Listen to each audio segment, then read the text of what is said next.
आज का जो केक है ना वो बहुत ही ज़्यादा स्पेशल है, क्योंकि ये मैं मेरी फ्रेंड की बेटी के लिए बना रही थी। वो तो मेरे सोसाइटी में ही रहते हैं, पिछले 3 सालों से मैं ही उसका बर्थडे केक बनाती आ रही हूँ। एंड हर साल ना वो कहती है कि मुझे ना कुछ डिफरेंट सा, कुछ यूनिक सा चाहिए, कुछ ऐसा चाहिए जो आपने पहले किसी और के लिए नहीं बनाया हो। तो वो तो खैर अपने मम्मी के साथ बहुत सारे डिज़ाइन वगैरह डिस्कस करती है, पिंटरेस्ट वगैरह देख के, और फिर फाइनली डिज़ाइन सिलेक्ट करके वो मेरे साथ शेयर करती है।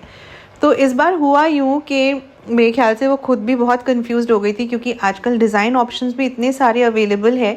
तो मैं उसके मॉम के साथ डिज़ाइन डिस्कस कर रही थी एंड कुछ 2-3 डिज़ाइंस उसने शेयर किया मेरे साथ, और कहा कि देखो मुझे तो वैसे ये वाला एक पर्टिकुलर डिज़ाइन पसंद है, बट आप बता दो आपके लिए जो भी बनाना ईजियर रहेगा, सिंपलर रहेगा, आप वही डिज़ाइन चूज़ करना। तो ऐसे ही हम डिस्कस कर रहे थे, और डिस्कशन के दौरान कहीं तो उन्होंने कहा कि उसने एक और डिज़ाइन मुझे दिखाया था जिसमें एक गर्ल की फ़ेस बनी हुई थी। तो मुझे थोड़ा बहुत अंदाज़ा था कि वो कौन से डिज़ाइन की बात कर रही है, तो मैंने वही डिज़ाइन उनके साथ शेयर किया और उन्होंने कहा कि हाँ हाँ बिल्कुल यही था, तो इसी को फ़ाइनल करते, आप यही केक बना देना। तो ये था दूसरा रीज़न इस केक के स्पेशल होने का, क्योंकि वो जो डिज़ाइन है ना, जो आपने ऑब्वियसली थंबनेल में देख लिया है ऑलरेडी, वो मुझे बहुत टाइम से बनाने का मन था, लेकिन वैसा कोई ऑर्डर आ ही नहीं रहा था। तो ऑब्वियसली मैं तो बहुत एक्साइटेड हो गई थी। सो ये केक अगेन उसको अपने स्कूल में लेके जाना था बर्थडे सेलिब्रेशन के लिए। सो यहाँ पे 1.5 केजी का मुझे केक बनाना था। सो जो मेन केक है वो 1.5 केजी का, एंड उसके आगे जो छोटू केक रखा है वो हमारा जैसे बेंटो केक बनता है 250-300 ग्राम्स का, वैसे ही बनाना था। तो मैंने यहाँ पे 7 इंच के हाइटन टिन में एक ही स्पॉन्ज बेक किया था, उसको 4 लेयर्स में कट किया, और फिर मैंने सबसे पहले लेयर को सोक किया चॉकलेट सिरप के साथ। फिर मैंने चॉकलेट मूज़ अप्लाई किया। तो मूज़ बनाने के लिए आपको सिंपली 2:1 रेशियो गनाश लेना है एंड उसे अपने विप्ड क्रीम के साथ मिक्स करना है। सो मूज़ लगाने के बाद मैंने ऊपर थोड़ा सा और गनाश लगाया उसको और चॉकलेटी बनाने के लिए, और इसी तरह से मैंने सारे लेयर्स को बिल्ड कर लिया।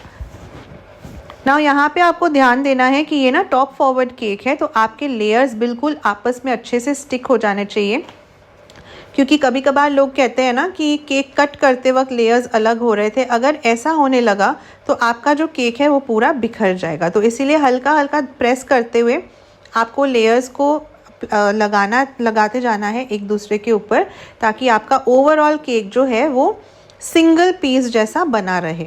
तो यहाँ पे सारे लेयर्स को बिल्ड करने के बाद मैंने इसको प्रॉपरली क्रम कोट किया, एंड बिल्कुल टॉप में ना मैंने थोड़ा सा गनाश लगा के इसको क्रम कोट किया, क्योंकि मूज़ मेरा ख़त्म हो चुका था। तो मैंने सोचा कि वापस मूज़ बनाऊंगी इतने से क्रम कोटिंग के लिए, इससे अच्छा मैं गनाश से ही इसको क्रम कोट कर देती हूँ। सो क्रम कोट करने के बाद मैंने यहाँ पे बैम्बू डावल्स लगा दिए, ताकि हमारा केक जो है वो प्रॉपरली सपोर्ट मिले उसको। And obviously top forward cake है तो इसमें डावल्स लगाना मैंडेटरी है। तो बस इस तरह से डावल्स लगाने के बाद मैंने केक को 1 घंटे के लिए फ्रिज में रख दिया, ताकि वो अच्छे से सेट हो जाए। अब केक की फाइनल फ्रॉस्टिंग मुझे करनी थी, तो क्योंकि ये गर्ल का फेस बनने वाला था तो ऑब्वियसली स्किन टोन जैसा शेड हमें रखना था केक के ऊपर। तो मेरे पास स्किन कलर का जेल कलर है, जो मैं नॉर्मली जब फिगरीन्स वगैरह बनाना होता है तो फॉन्डेंट में यही यूज़ करती हूँ। तो मैंने वो डाला थोड़ा सा क्रीम में, एंड उसके साथ ही बहुत थोड़ा सा मैंने ब्राउन कलर ऐड किया क्रीम में। ठीक है, सो इस तरह से दोनों कलर्स को थोड़ा थोड़ा ऐड करते हुए एक नाइस लाइट सा स्किन शेड मैंने अचीव कर लिया था। सो व्हिप क्रीम में अच्छे से मैंने कलर्स को मिक्स कर दिया, और जैसे ही मुझे डिज़ायर्ड कलर मिला, मतलब बिल्कुल स्किन कलर से मिलता जुलता एक कलर मिला, मैंने क्रीम को पाइपिंग बैग में भर दिया। फिर पूरे केक को अच्छे से मैंने कवर कर दिया, ऊपर भी क्रीम लगा दिया, एंड फिर पैलेट नाइफ एंड स्क्रैपर की मदद से क्रीम को स्मूथ कर लिया। अब कभी कभार क्या होता है ना, जब आप टॉप में फिनिशिंग कर रहे हो तो आप देखोगे थोड़े बहुत ना क्रीम आपका कभी कभार फूला हुआ सा लगता है, एंड जैसे ही आप वहाँ पे थोड़ा सा टैप करते हो वहाँ पे छेद हो जाता है, बेसिकली एयर पॉकेट्स बन जाते हैं। तो आपको सिंपली क्या करना है, अपना पैलेट नाइफ लेके ना टॉप के क्रीम को थोड़ा सा टैप टैप करना है, ताकि जितने भी एयर बबल्स है वो सारे निकल जाए, एंड फिर पैलेट नाइफ या स्क्रैपर के मदद से आप वापस से क्रीम को स्मूथ कर सकते हो। अब यहाँ पे आपको बिल्कुल प्रॉपर फाइन फिनिशिंग चाहिए क्योंकि ये गर्ल का फेस बनने वाला था, उसमें कोई भी दाग गड्ढे कुछ नहीं होना चाहिए, बिल्कुल स्मूथ हमारी क्रीम की फिनिशिंग होनी थी। तो इसीलिए मैंने ना सॉफ्ट स्क्रैपर यूज़ करके बिल्कुल केक को एकदम अच्छे से फिनिशिंग दे दिया था। उसके बाद अगेन मैंने केक को 1 घंटे के लिए रखा फ्रिज में ताकि केक हमारा सेट हो जाए, क्योंकि इसके बाद हमें इसे कट करके इसे टॉप फॉरवर्ड पोजीशन में लाना था।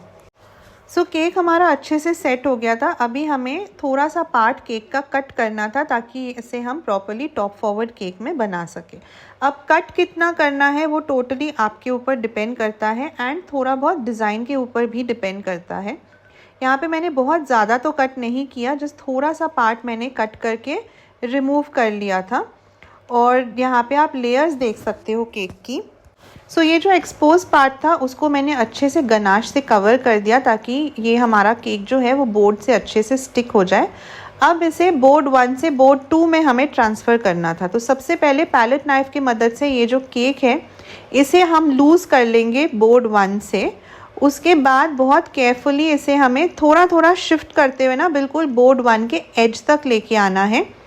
उसके बाद बोर्ड 1 के सामने हम प्लेस करेंगे बोर्ड 2 को, और बोर्ड 1 को हम इस मतलब बेसिकली टिल्ट करके खड़ा कर देंगे बोर्ड 2 के ऊपर। तो एक बार ये अच्छे से स्टिक हो गया बोर्ड 2 से, फिर आप धीरे से अपना पैलेट नाइफ एंड बोर्ड 1 को निकाल लेना। अब इस स्टेज पे आप चाहो तो केक को 10 मिनट के लिए फ्रिज में रख सकते हो ताकि गनाश अच्छे से सेट हो जाए, लेकिन उस दिन मौसम अच्छा था, बारिश हो रही थी तो इतनी गर्मी भी नहीं थी, तो मैंने सोचा कि मैं काम को कंटिन्यू रखती हूँ। तो सेम स्किन कलर का क्रीम लेके जो बैक साइड था ना हमारे केक का उस पर मैंने अप्लाई कर दिया अच्छे से, और उसके बाद पैलेट नाइफ और स्क्रैपर की मदद से उसको प्रॉपर्ली स्मूथ कर लिया। यहाँ पे आप सॉफ्ट स्क्रैपर का भी यूज़ कर सकते हो ताकि आपका जो केक का बैक साइड है उसको बिल्कुल स्मूथ फिनिशिंग मिले। तो बहुत हल्के हाथों से आपको काम करना है, केक को बहुत ज़्यादा हिलाना नहीं है। तो बस ये फिनिशिंग करने के बाद मैंने अब केक को वापस रख दिया फ्रिज में ताकि वो इसी पोजीशन में अच्छे से सेट हो जाए। तो जब तक बड़ा वाला केक सेट हो रहा था, यहाँ पे मैंने सोचा कि जो मेरा छोटू वाला केक है उसको भी मैं बना के फिनिश कर लेती हूँ। तो ये चॉकलेट ट्रफ़ल भी बनाना था, तो जितना बेंटो केक हम बनाते हैं ना वैसे ही 4 इंच के टिन में मैंने केक को बेक किया था, स्पॉन्ज को बेसिकली, एंड उसको 3 लेयर्स में कट करके मैंने चॉकलेट गनाश अंदर एंड बाहर लगा दिया था, क्रम कोटिंग करके रख दिया था। यहाँ पे मैं फाइनल फ्रॉस्टिंग के लिए मैंने पिंक कलर का क्रीम यूज़ किया है। तो बस पैलेट नाइफ एंड स्क्रैपर से उसको स्मूथ करके ऊपर थोड़ा सा स्वर्ल पैटर्न बना लिया, एंड फिर थोड़ा सा डार्क कलर का पिंक क्रीम से मैंने 1M नोज़ल यूज़ किया है एंड ऊपर मैंने इस तरह से एक बॉर्डर टाइप बना लिया। फिर मैंने सोचा कि साइड में भी थोड़ा सा डिज़ाइन बनाती हूँ, तो टूथपिक की मदद से पहले मैंने मार्किंग कर लिया एंड प्लेन वाइट कलर का क्रीम लेके मैंने जस्ट थोड़े से डिज़ाइन साइड में भी बना लिया। कोई नोज़ल वगैरह यूज़ नहीं किया क्योंकि बहुत छोटू सा केक है, एंड बस इस केक को भी फिनिश करके मैंने इसको फ्रिज में रख दिया। नेक्स्ट मैंने यहाँ पे एक वॉफ़ल कोन लिया है जो बहुत इजीली आपको किसी भी आइसक्रीम के शॉप में या फिर जो वो गाड़ी में लेके आते हैं ना आइसक्रीम, उनके पास मिल जाएगा नॉर्मल कोन या वॉफ़ल कोन। वो थोड़ा सा बड़ा था तो मैंने नीचे से उसको थोड़ा सा कट कर लिया था, एंड पूरे कोन को ना मैंने लाइट पिंक कलर के चॉकलेट से कोट कर लिया था। अंदर बाहर दोनों में ही मैंने चॉकलेट लगाया था ताकि जब हम इसे केक के ऊपर प्लेस करें हमारा कोन जो है वो बिल्कुल भी सॉगी नहीं होना चाहिए। तो बस अच्छे से इसको क्रीम चॉकलेट के साथ कोट करने के बाद पार्चमेंट पेपर पे रख के मैंने इसको भी फ्रिज में रख दिया था ताकि अच्छे से सेट हो जाए। अब नेक्स्ट यहाँ पे ना मुझे गर्ल का जो बाल है वो हेयर का डिज़ाइन है वो बनाना था। तो मैंने चॉकलेट मूज़ ही लिया है, लेकिन मैंने थोड़ा कम चॉकलेट गनाश क्रीम में मिक्स किया था, इतना ज़्यादा डार्क नहीं बनाया था जितना कि रेफरेंस फ़ोटो में था, क्योंकि मेरे क्लाइंट ने वही कहा था कि बहुत ज़्यादा डार्क हमें नहीं चाहिए। तो जो हमारा मोदक नोज़ल या फिर शेल डिज़ाइन वाला नोज़ल जो होता है ना वही मैंने लिया था पाइपिंग बैग से, एंड प्रॉपरली मैंने टॉप पार्ट में अच्छे से इस तरह से हेयर का डिज़ाइन बना लिया था। अब सेम नोज़ल यूज़ करके मुझे बालों का थोड़ा और डिज़ाइन बनाना था फ्रंट की तरफ, तो इस तरह से मैं स्वर्ल्स बना रही थी और यहाँ पे हुआ एक गड़बड़। सो हुआ यूँ कि मेरा जो मूज़ है वो पता नहीं कैसे थोड़ा सा लूज़ हो गया था, लेकिन फिर भी मैंने सोचा मैं फटाफट डिज़ाइन बना के इसे फ्रिज में रख दूँगी तो ये सेट हो जाएगा। लेकिन जैसे ही मैं ऊपर की तरफ डिज़ाइन बना रही थी ना, मेरा मूज़ जो है वो नीचे की तरफ स्लाइड होने लगा और मैं इतनी घबरा गई, मुझे समझ में नहीं आया। मैंने हाथों से ही ना उसको मतलब पकड़ लिया लिटरली, ताकि वो स्लिप करके नीचे नहीं गिरे, क्योंकि अगर वो स्लिप हो जाता तो जो फेस है ना गर्ल का वो पूरा बिगड़ जाता। एंड वहाँ पे अगर ये डार्क चॉकलेट मूज़ लग जाता तो मुझे पूरा क्रीम हटा के वापस से उसे पूरा फिनिशिंग देना पड़ता, और इतनी टाइम मेरे पास थी नहीं, क्योंकि उस टाइम 12 बज रहा था एंड क्लाइंट 1 बजे आने वाले थे केक लेने के लिए। तो मैंने सोचा कि यहाँ पे मैं पूरा जो मूज़ का जो सामने का डिज़ाइन है उसे मैं हटा देती हूँ और मैं इसे वापस से बनाऊंगी। तो इस तरह से हटाने के बाद मैंने क्या किया, मैंने फ्रेश बैच ऑफ मूज़ बनाया। वो सेम मूज़ मैंने यूज़ नहीं किया, मैंने फ्रेश बैच बनाया मूज़ का एंड वापस से उससे मैंने डिज़ाइन बनाया जो कि थोड़ा सा स्टिफ मूज़ था। तो इस तरह से प्रॉपरली डिज़ाइन मेरा बन गया था एंड मैंने केक को थोड़ी देर फ्रिज में भी रख दिया था सेट होने के लिए। अब मुझे पता है कि कुछ लोग कहेंगे कि आपने पूरा क्यों नहीं दिखाया, आपको दिखाना चाहिए था, लेकिन उस टाइम मैं इतनी ज़्यादा स्ट्रेस थी एंड क्योंकि ये वर्टिकल डिज़ाइन था, केक को ट्रैवल करके जाना भी था 20-25 मिनट दूर, इतनी ज़्यादा बारिश भी हो रही थी एंड आपको पता है कि बारिश के मौसम में कितने गड्ढे हो जाते हैं।